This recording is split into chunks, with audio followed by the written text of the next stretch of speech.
ni yn dref hynafol Caerfyrddin ac eisoes mae'r paratoadau ar y gweill gyda chyfundeb Gorllewin Caerfyrddin i wahodd undeb yr annibynwyr 150 yma yn 2022.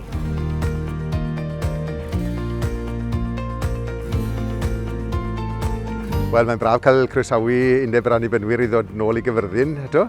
Ac i ni fan hyn wrth gwrs yng Ngholeg y Drindod Dewi Sant, a neuadd Halliwell wrth yn ymyl ni fan hyn lle bydd rhywfaint o'r cyfarfodydd yn digwydd. Wrth gwrs mae'r eglwysu'r cyfundeb cyfan yn croesawu, ond bydd y digwyddiadau yn cymryd lle yn Nhre Caerfyrddin.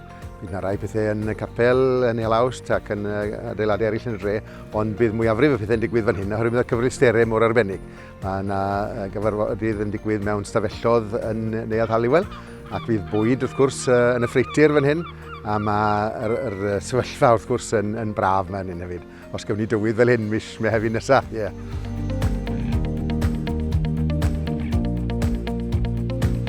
Wel, i ni yng Nghapel Heol Awst Gaerfyrddin ar hyn o bryd. I 100 mlynedd a hanner oddi ar cyfarfodydd cyntaf yr undeb. Cynhalio treini yma yn y capel yn Heol Awst, o pob cyfarfod yma dwi'n deall. A y cadeirydd cyntaf oedd Gwilym Hiraethog, William Rhys. Fe oedd y llywydd gyntaf, fe oedd e'n anerch ar Satan. A mae'n debyg bod y ddiod feddwl wedi dod mewn iddi, ac yn syth ar ôl y cyfarfod, fe arweiniodd gweinidogion i gyd mewn i'r dafarn drws nesaf i gael bwyd.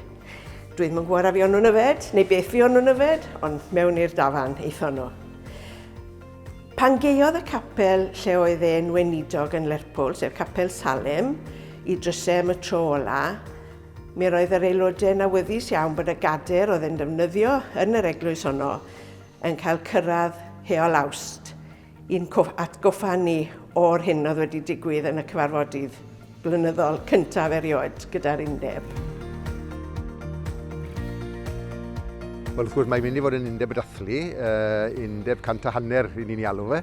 Fyddwn ni'n edrych yn ôl ac yn dathlu llwyddiannau a gogoniant y gorffennol, ond mae Nghaerfyrddin i ni eisiau hefyd defnyddio'r achlysur i ddathlu y sefyllfa bresennol ac i edrych ymlaen yn hyderus i'r dyfodol. Ac fe fydd y cyflwyniad fydd gyda ni yn defnyddio adnoddau felly gwahanol i'r dathliadau sydd wedi bod o'r blaen. O'n i'n rhan o'r dathlu canmlwyddiant hanner can mlynedd yn ôl, ond fydd y dathlu tro hyn mi'n siŵr yn wahanol oherwydd bod ni yn edrych ymlaen yn ogystal ag edrych yn ôl.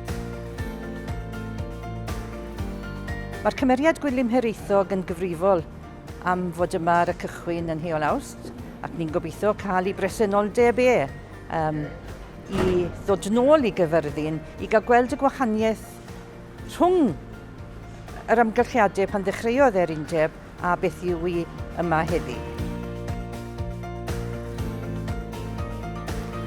Ac wrth gwrs fyddwn ni'n gallu sôn yn y dathlu, mae'n siŵr, am y brwdfrydedd a'r holl weithgareddau sydd yn ymlaen.